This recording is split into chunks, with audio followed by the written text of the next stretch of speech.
Levítico capítulo 17.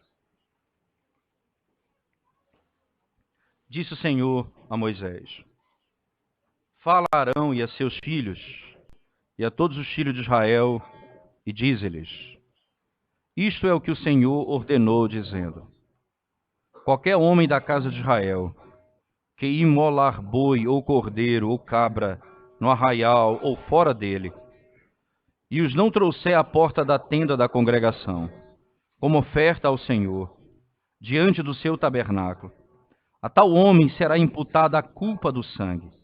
Derramou sangue, pelo que esse homem será eliminado do seu povo. Para que os filhos de Israel, trazendo os seus sacrifícios que imolam em campo aberto, os apresentem ao Senhor, à porta da tenda da congregação, ao sacerdote, e os ofereçam por sacrifícios pacíficos ao Senhor. O sacerdote aspergirá o sangue sobre o altar do Senhor, à porta da tenda da congregação, e queimará a gordura de aroma agradável ao Senhor. Nunca mais oferecerão seus sacrifícios aos demônios, com os quais eles se prostituem. Isso lhes será por estatuto perpétuo nas suas gerações. Dize-lhes, pois, qualquer homem da casa de Israel ou dos estrangeiros que peregrinam entre vós, que oferecer holocausto e não o trouxer à porta da tenda da congregação para oferecê-lo ao Senhor, esse homem será eliminado do seu povo.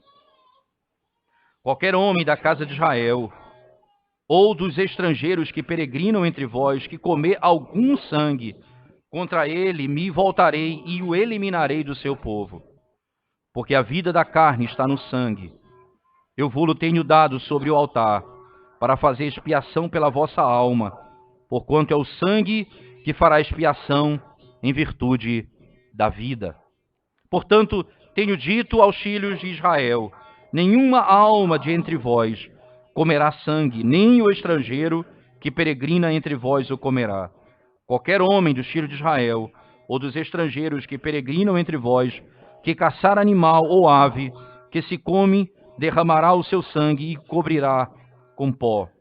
Portanto, a vida de toda a carne é o seu sangue. Por isso tenho dito aos filhos de Israel: não comereis o sangue de nenhuma carne, porque a vida de toda a carne é o seu sangue. Qualquer que o comer será eliminado. Todo homem que é natural, quer estrangeiro, que comer o que morre por si ou de lavará as suas vestes, banhar-se-á em água e será imundo até a tarde, depois será limpo. Mas se não as lavar, nem banhar o corpo, levará sobre si a sua iniquidade. Amém. Vamos orar ao Senhor. Senhor, nós mais uma vez nos aproximamos de Ti e clamamos a Tua misericórdia a fim de que o Senhor fale conosco, desvendando os nossos olhos, a fim de podermos ver a Tua glória e também ouvir a Tua voz. Fala conosco, ó Deus, glorifica o Teu Filho nas letras da lei da antiga aliança. É o que pedimos em nome de Jesus. Amém. O capítulo 17 do livro de Levítico, irmãos, ele notadamente ele tem uma conexão direta com aquilo que aconteceu no capítulo 16, que é a descrição da festa ou do sacrifício chamado, não é, o dia da expiação, quando era imolado o cordeiro anualmente e o sumo sacerdote entrava à presença de Deus trazendo o sangue do cordeiro. Ele é um contraste, ele tem uma relação direta porque ele, na realidade, ele é um contraste com aquilo que acontece no capítulo 16. O capítulo 16 descreve exatamente como o cordeiro é imolado, onde ele é imolado e onde o sangue é trazido. No capítulo 17, ele vai dizer como nós podemos transformar um ato de culto em culto a demônios. E a linguagem é muito interessante porque ele está falando do sacrifício, do animal que foi imolado, mas o sangue não foi trazido ao sacerdote. Isto é, o animal que foi morto não foi trazido ao sacerdote. E que era o princípio estabelecido no capítulo 16. O animal que era imolado era trazido ao sacerdote, e então ele com o sangue adentrava o Santo dos Santos. Agora, acontece que ele está exatamente estabelecendo uma regra fundamental. Não se pode simplesmente usar o sangue da maneira como eles imaginam, sem fazer aquilo que Deus havia ordenado. Por favor, no capítulo 17, acompanhe comigo o texto. Ele diz assim, a palavra de Deus muito claramente, não é? Verso 2, fala a Arão e a seus filhos, e a todos os filhos de Israel, e diz-lhes, isto é o que o Senhor ordenou, dizendo, qualquer homem da casa de Israel que imolar boi, ou cordeiro, ou cabra, no arraial, ou fora dele, e os não trouxer à porta da tenda da congregação, como oferta ao Senhor, diante do seu tabernáculo, a tal homem será imputada a culpa do sangue. Perceba que se ele oferecer, se ele imolar boi, cordeiro ou cabra no arraial ou fora dele, e não trouxer, essa expressão, à porta da tenda da congregação, como oferta ao Senhor, o que acontecerá? Diz o texto sagrado, esse homem será eliminado do seu povo. Oferta era para ser trazida ao Senhor. Mas o que era que podia acontecer? Não é? O que é que podia acontecer? O que era para acontecer, o capítulo 16 já descreveu muito bem. Trazer ao Senhor. O 17 diz, aquele que não fizer o que está ordenado no capítulo 16, será eliminado da presença do seu povo ou do povo de Deus. No verso 5 em diante ele diz, ora, para que os filhos de Israel, trazendo os seus sacrifícios que imolam em campo aberto, os apresentem ao Senhor à porta da tenda da congregação, ao sacerdote, e os ofereçam por sacrifícios pacíficos ao Senhor. E aí o sacerdote vai aspergir o sangue, né, sobre o altar, a porta da tenda da congregação, e queimará a gordura de aroma agradável ao Senhor. Aí o 17 o 7 faz o contraste perfeito. Nunca mais oferecerão seus sacrifícios aos demônios com os quais eles se prostituem. Que relação tem não fazer o que o capítulo 16 ordena com adoração a demônios? Isso é interessante porque, irmãos, nesse aspecto específico da narrativa, não é? A palavra demônio, a pergunta de onde vem essa expressão demônio, né? A palavra demônio aqui, ou falsos deuses, pode ser também, ela na realidade, ela é a mesma, uma das expressões usadas em Êxodo 32, quando fala do bezerro de ouro, quando eles adoraram um bezerro no lugar de Deus.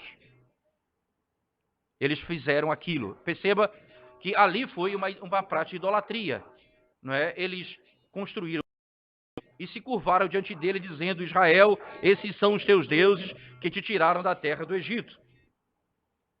Esses são os teus deuses que te tiraram da terra do Egito. Entretanto, não é? Essa expressão agora, ela é usada para descrever aquilo que é chamado adoração a demônios.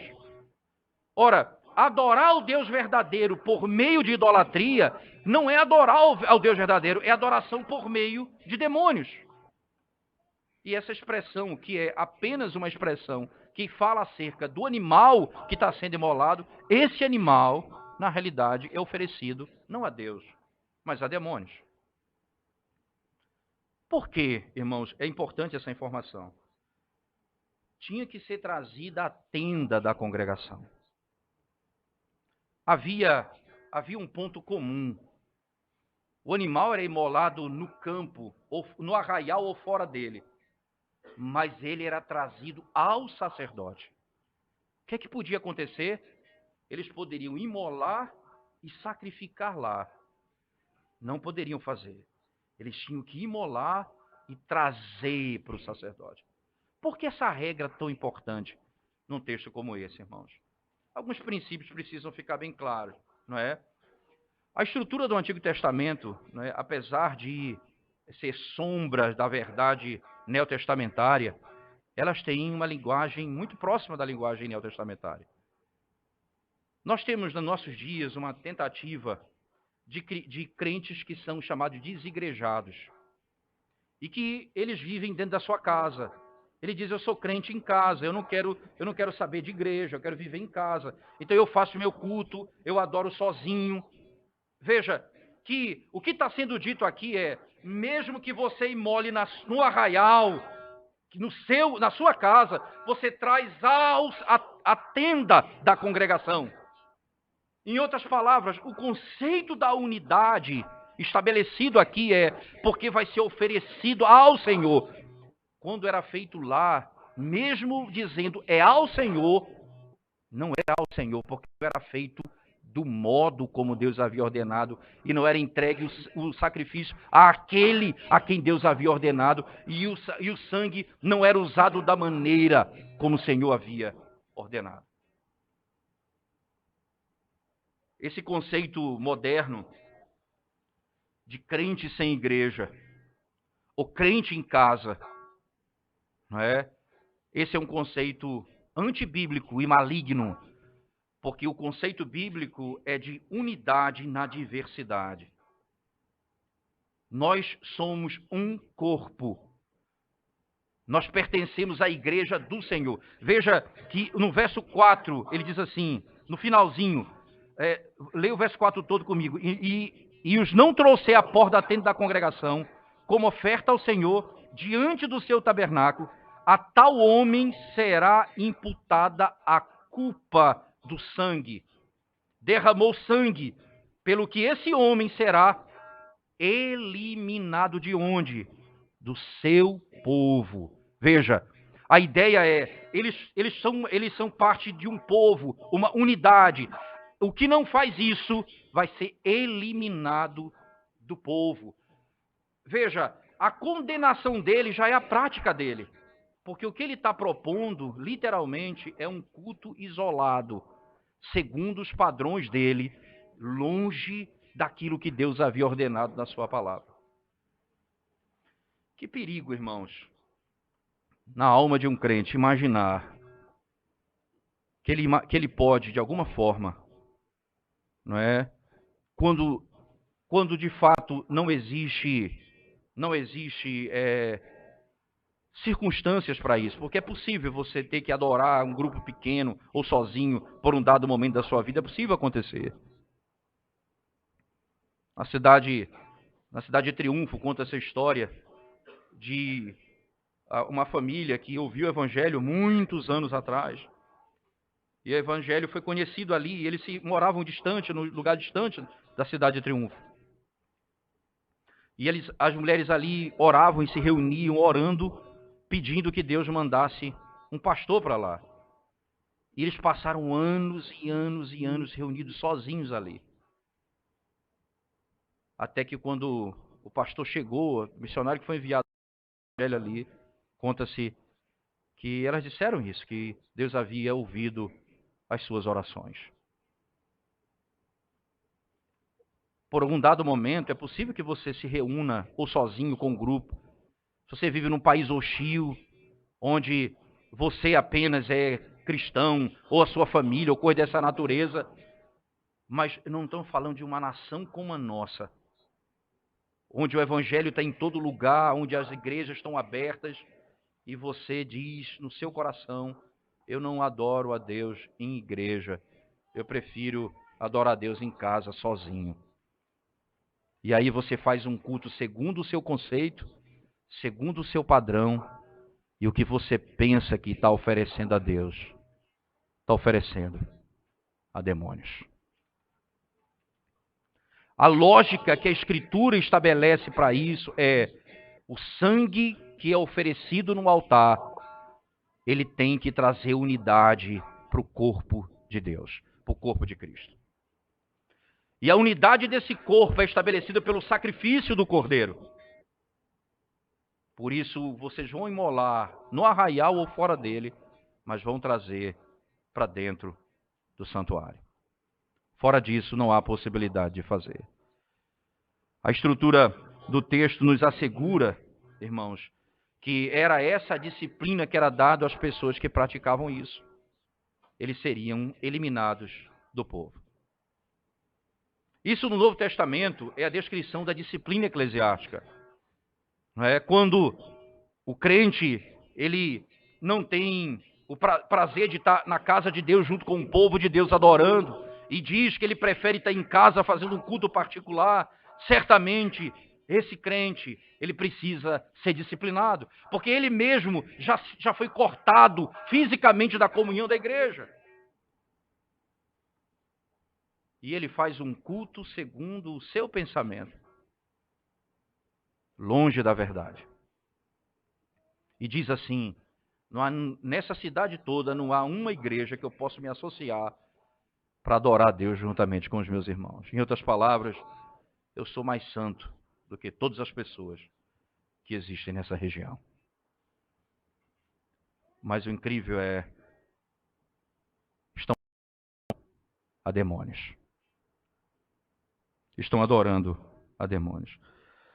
A palavra de Deus, irmãos, nos assegura que esse princípio não apenas funciona para o caráter do isolamento, de fazer um culto para si, no arraial ou fora dele, mas também para o culto que é prestado ao Senhor sem aquilo que foi prescrito na sua palavra. Trazer ou mudar a ordem ou os princípios do culto para aquilo que agrada a você e ao seu coração, e não fazer aquilo que Deus exatamente ordenou na sua palavra. Esse culto, ele revela que Deus precisa que aqueles que o adorem o façam de modo lícito, de acordo com aquilo que foi revelado na sua palavra. Isso é importante entender, que diante desse princípio, por favor, abra sua Bíblia no livro de Isaías, no capítulo 13. E veja como o profeta Isaías estabelece um conceito próximo desse. Isaías 13, verso 21.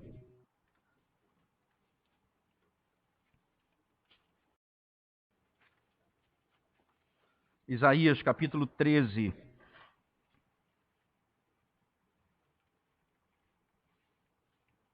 Que era esse tipo de animal que era estabelecido.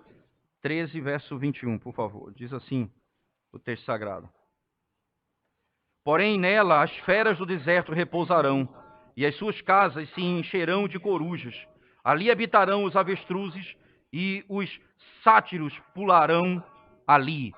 Veja, esses tipos de animais aqui eram aqueles que estão associados a essa palavra demônios, não é? O que é isso? São animais estranhos àqueles usados no serviço do culto ao Senhor. Era exatamente de onde vem essa expressão. Esses animais que eram oferecidos não a Deus, mas a demônios. E era esse tipo. Eles não usavam do Antigo Testamento. Eles não usavam os animais ordenados por Deus. Eles, na realidade, usavam os animais do deserto para praticar isso aqui, que é condenado pelo Senhor. Veja, ainda no próprio Isaías, no capítulo 34. 34, verso 14, diz assim: as feras do deserto se encontrarão com as hienas, e os sátiros clamarão uns para os outros. Fantasmas ali pousarão e acharão para si lugar de repouso. Esses animais dispersos aqui, nos lugares desertos, onde eles andavam. Eles saíram do Egito e caminharam pelo deserto até a terra prometida. E nessas regiões de deserto, esses animais eram conhecidos. E eles então sacrificavam tais animais, ou matavam tais animais, como se fosse ao Senhor, fazendo aquilo que não era ordenado por Deus. Daí o termo sacrifício a demônios. Porque o que eles fizeram ali, no Êxodo 32, oferecendo a Deus o sacrifício, mesmo fazendo aquilo que ele havia ordenado, eles sacrificaram ao bezerro de ouro, não a Deus, ao Deus verdadeiro. Aí, essa prática é conhecida certamente como a prática de culto a demônios, como está escrito na palavra de Deus. No livro de Crônicas, 2 Crônicas, por favor, né? Lá também essa palavra é traduzida por demônios, a mesma palavra usada em Levítico. 2 Crônicas, capítulo 11, versículo 15, por favor. Segundo livro de Crônicas, capítulo 11, versículo 15, diz assim: palavra de Deus.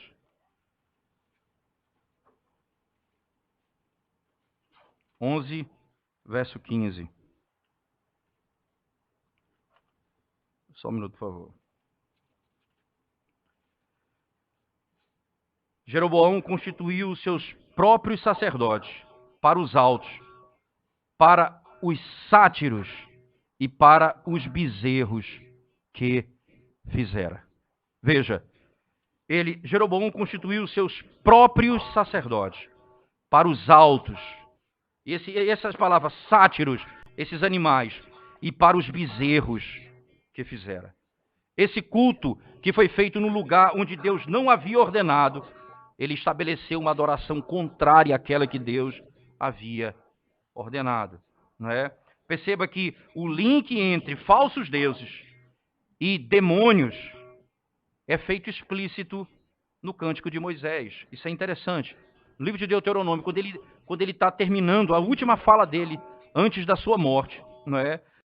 Deuteronômio capítulo 31, verso 30 ao 32, 43. Obviamente nós vamos ler todo o capítulo, mas esse é o Cântico de Moisés. E nesse cântico especificamente, ele trata no verso 17 do capítulo 32, as seguintes palavras, por favor. Deuteronômio 32, verso 17. Diz assim.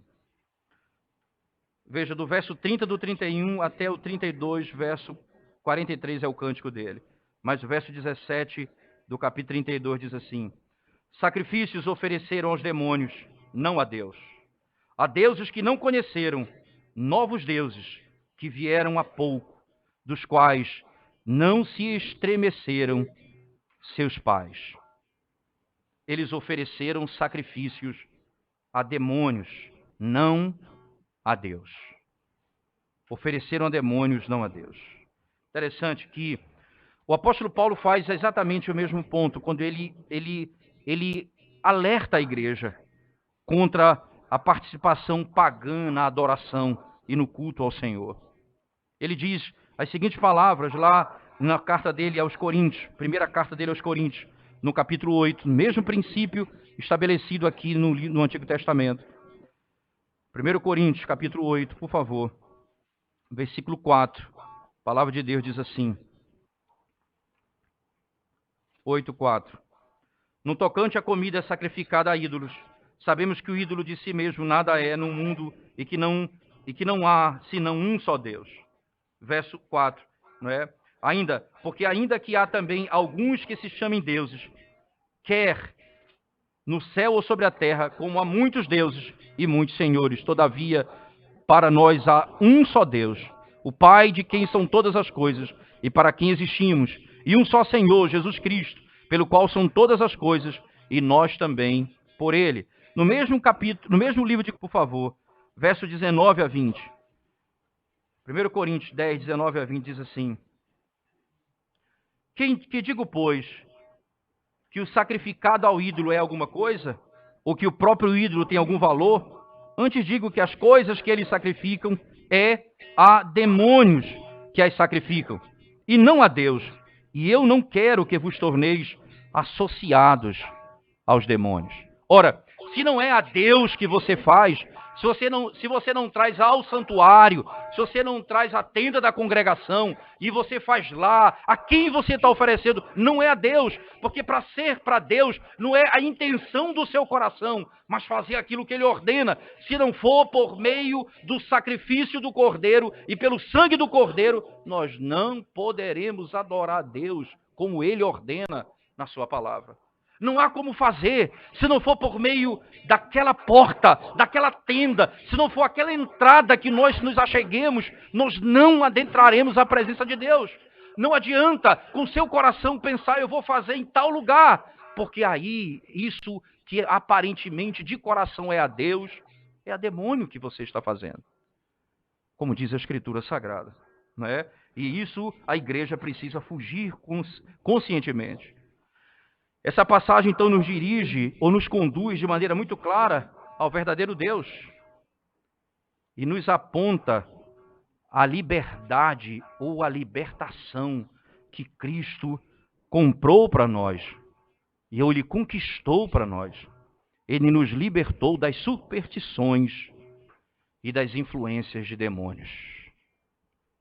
O Senhor Jesus nos libertou das influências de demônios e das superstições desse mundo.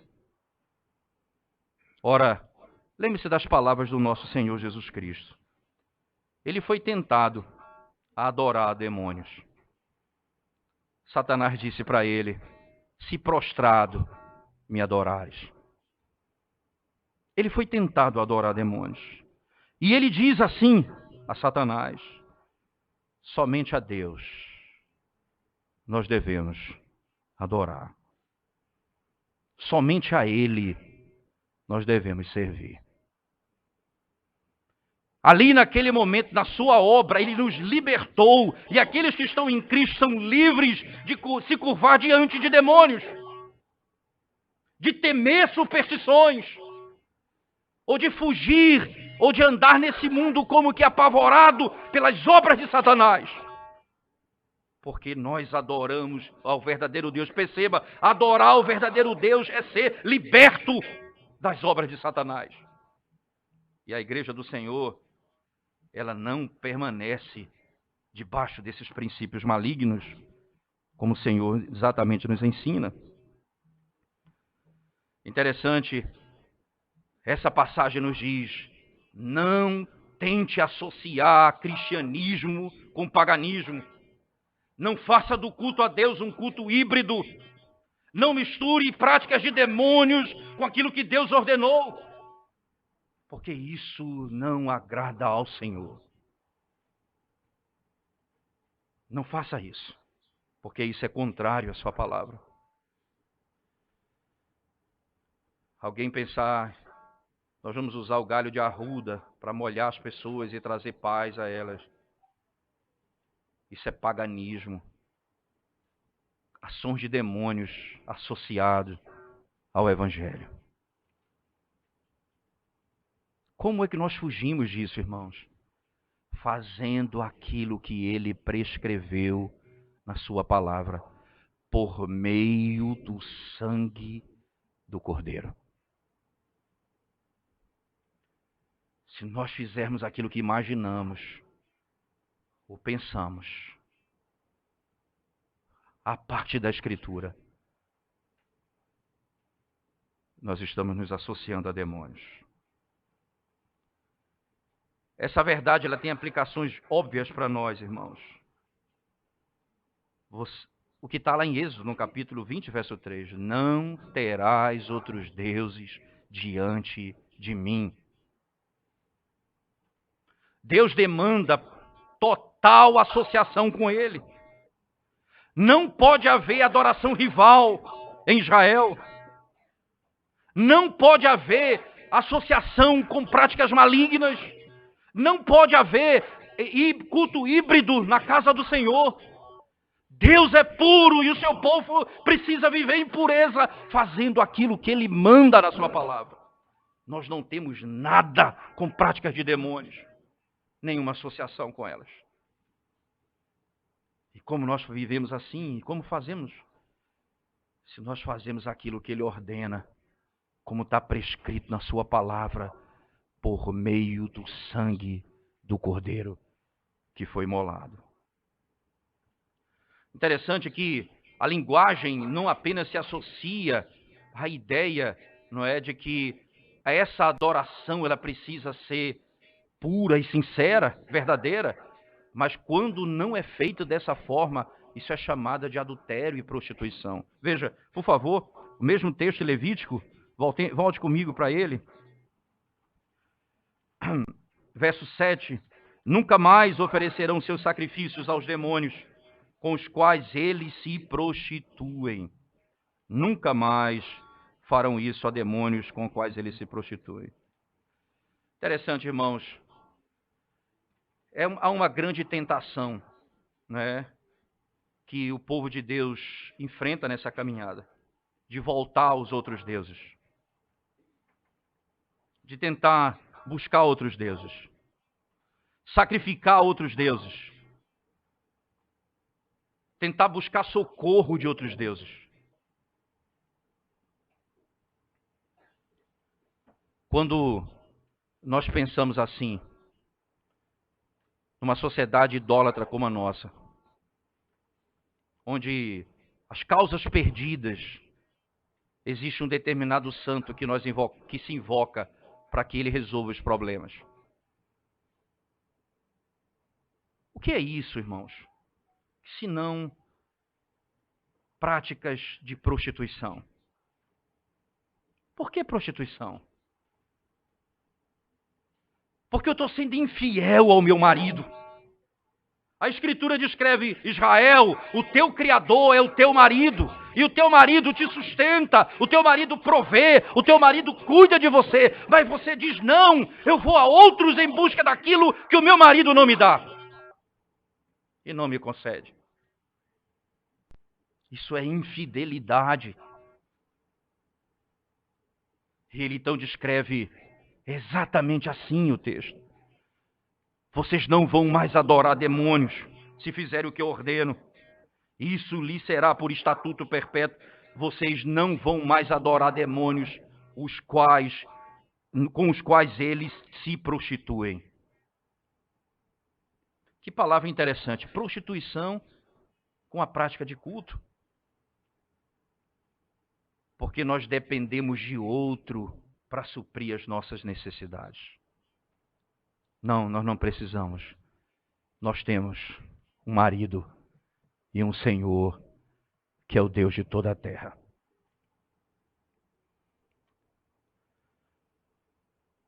De quem eu dependo? Eu confio mais em médicos ou em Deus? Eu confio mais no governo ou em Deus que me dá o trabalho? Em quem eu confio? Quem é o Senhor? Lembre-se que as tentações de Cristo revelam as nossas lutas. Satanás disse a ele, depois de 40 dias sem comer e beber, mandou transformar as pedras em pão.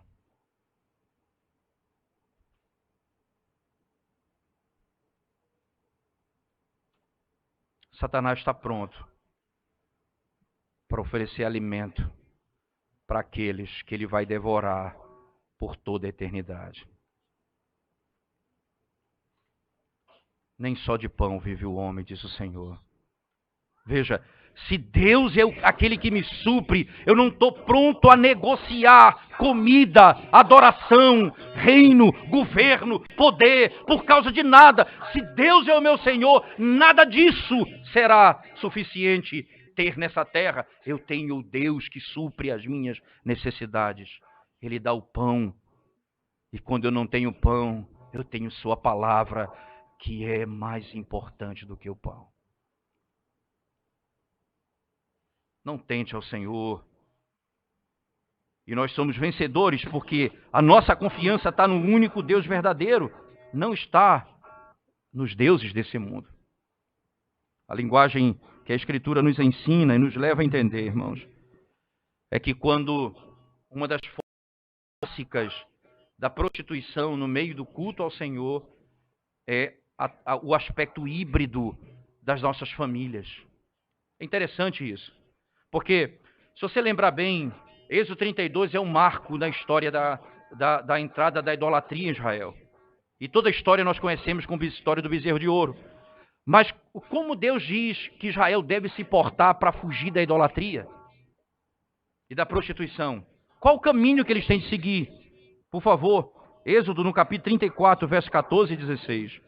Veja, depois de Deus ter tratado do seu pecado, no verso 14 a 16 do capítulo 34, ele diz: porque não adorarás outros deuses, pois o nome do Senhor é zeloso. Sim, Deus zeloso é Ele.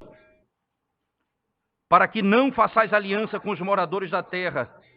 Não suceda que, em se prostituindo eles com os deuses, e lhes sacrificando, alguém te convide e comas dos seus sacrifícios. E tomes mulheres das suas filhas para os teus filhos. E as suas filhas, prostituindo-se com seus deuses, façam que também os teus filhos se prostituam com seus deuses. Ele está dizendo, preste atenção, uma das formas clássicas de Satanás de trazer sorrateiramente esse tipo de prática para a igreja é por meio do relacionamento misto. Quando os meus filhos se casam com as filhas daqueles que não temem a Deus, eles estão se prostituindo e trazendo a idolatria para dentro da casa de Deus. Não faça isso. Veja, esse é um dos tratamentos de Deus contra isso, contra a prática da idolatria. Por isso a linguagem, vocês não vão se prostituir mais com eles. Como? Se vocês me adorarem verdadeiramente. Veja, o culto verdadeiro a Deus livra o crente da infidelidade, do relacionamento misto. O entendimento do culto a Deus livra a igreja dessas coisas, porque nós vamos adorar a Deus com pureza e sinceridade. Nós não vamos trazer para a adoração a Deus práticas de demônios, coisas híbridas. Não, porque o nosso coração vai se afrouxando quando fazemos isso. E aquilo que era errado já não é tão errado. A gente já acha meio certo. E que aquilo, veja, mas ele é meu marido. Então eu acho que, olha, não é bem por aí. E de repente nós nos vemos envolvidos com as práticas de pecado. Porque o nosso Deus já não é mais o Senhor. Mas o meu marido governa a minha vida. Ou a minha esposa governa a minha vida. E eu já não me relaciono mais verdadeiramente com Deus. A prática da prostituição é uma das causas associadas com o falso culto ao Senhor, como a Escritura nos ensina. Interessante que o texto no Êxodo 34 diz, o nome dele é zeloso. Deus é Deus zeloso. É impressionante.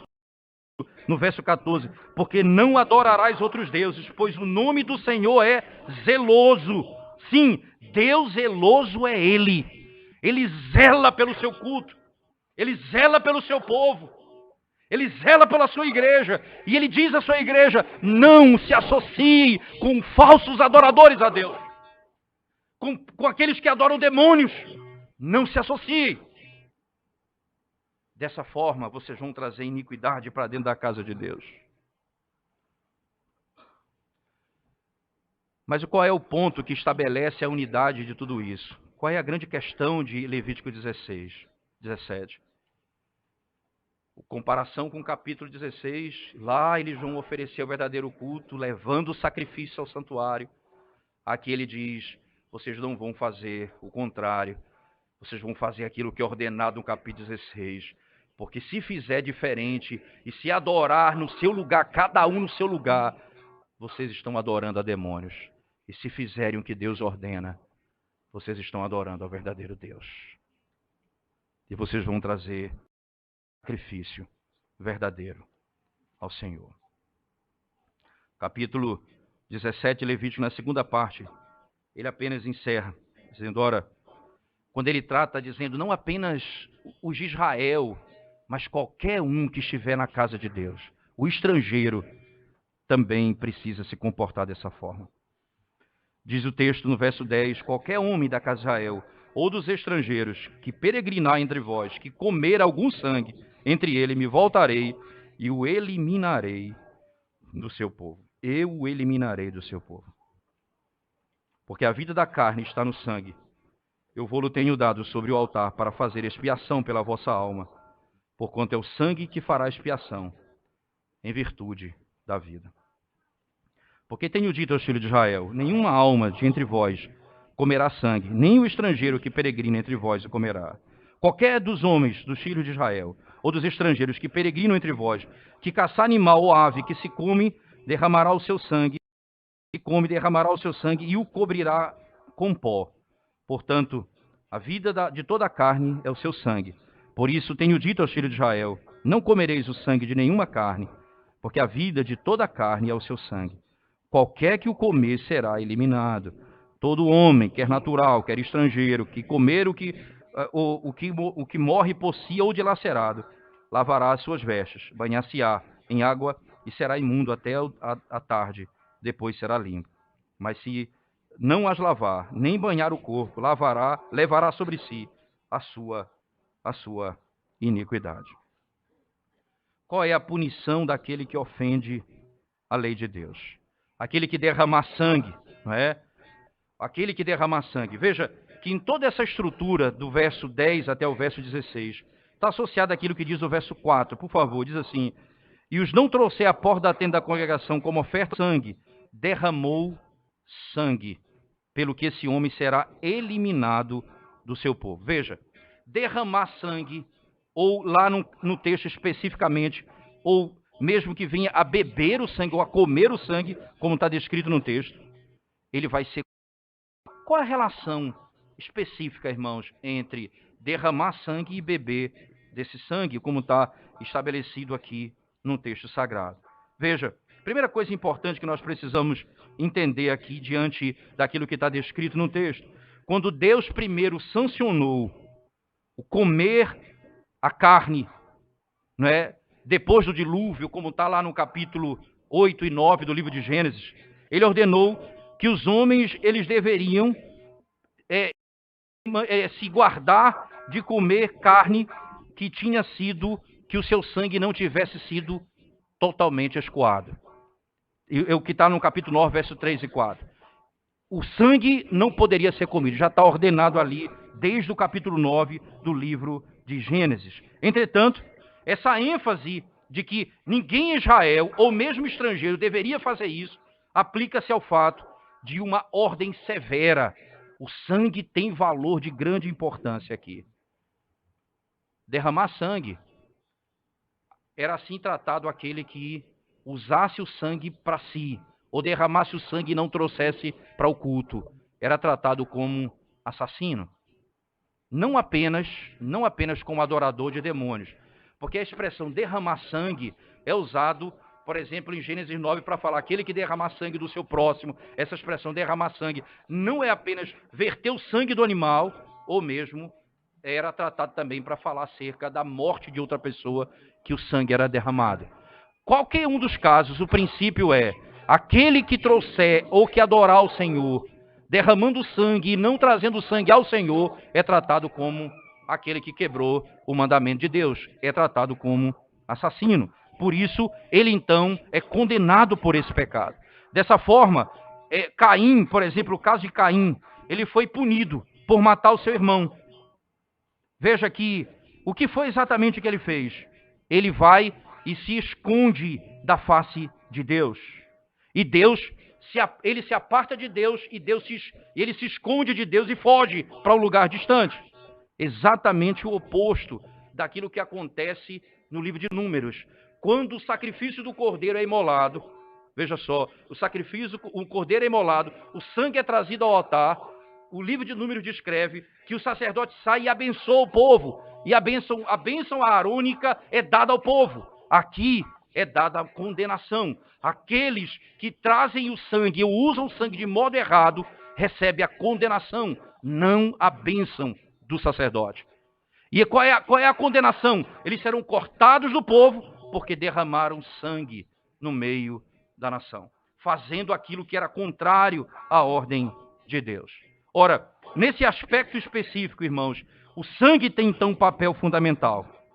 Desde o início do capítulo, do começo de Gênesis, isso já é muito claro na Escritura Sagrada.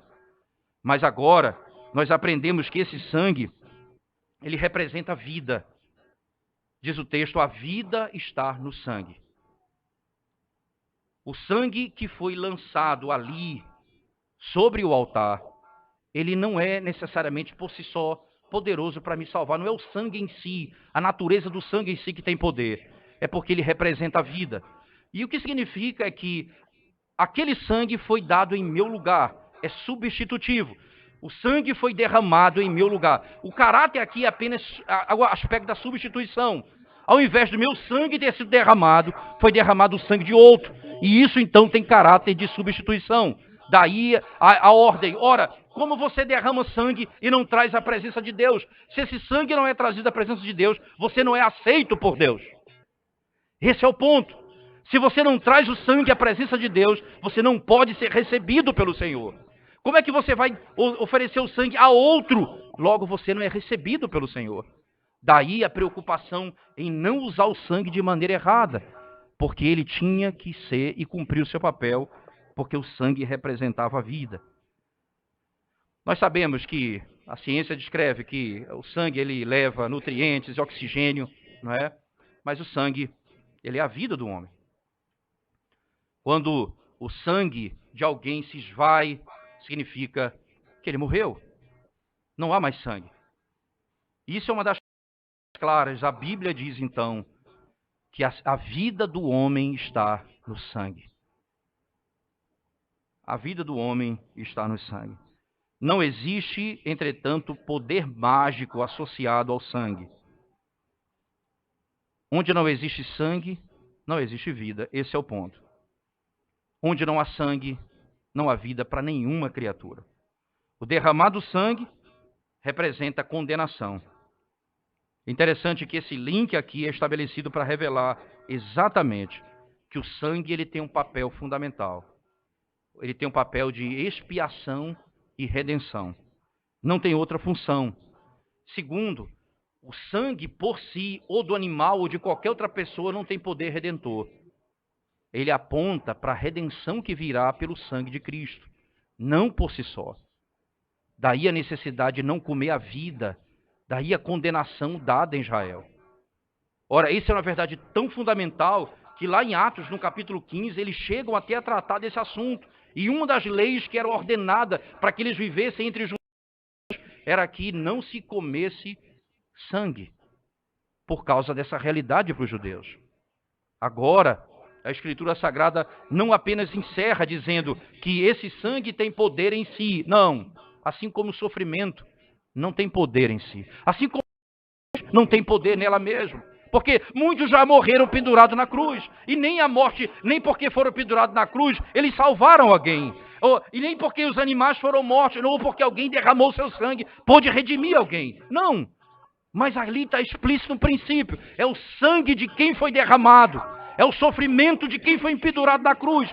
Quem morreu na cruz e quem derramou seu sangue. Isso tem poder para redimir o pecado. Daí a linguagem de que o animal imolado era perfeito, sem mancha e sem mácula. Daí o cordeiro que é imolado não tem pecado algum. Não há poder inerente no sangue. Há poder daquele que verteu o sangue. No caso, Jesus Cristo, especificamente. Daí a Escritura nos assegura que o sangue de Cristo nos purifica de todo pecado. E que nós não podemos chegar na presença de Deus para adorá-lo, se não for por meio do sangue do Cordeiro. Ora, abra sua Bíblia comigo, por favor, no livro de Hebreus, capítulo 9. Hebreus, capítulo 9.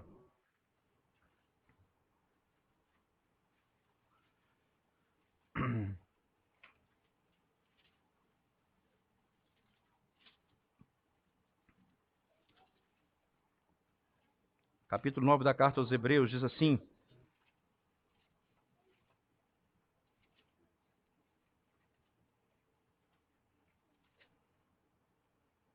verso 11 em diante diz assim: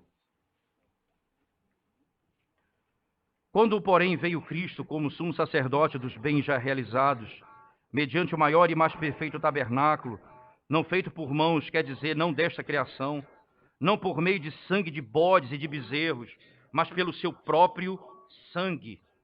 Veja, pelo seu próprio sangue, ele entrou no Santo dos Santos, uma vez por todas, tendo obtido eterna redenção.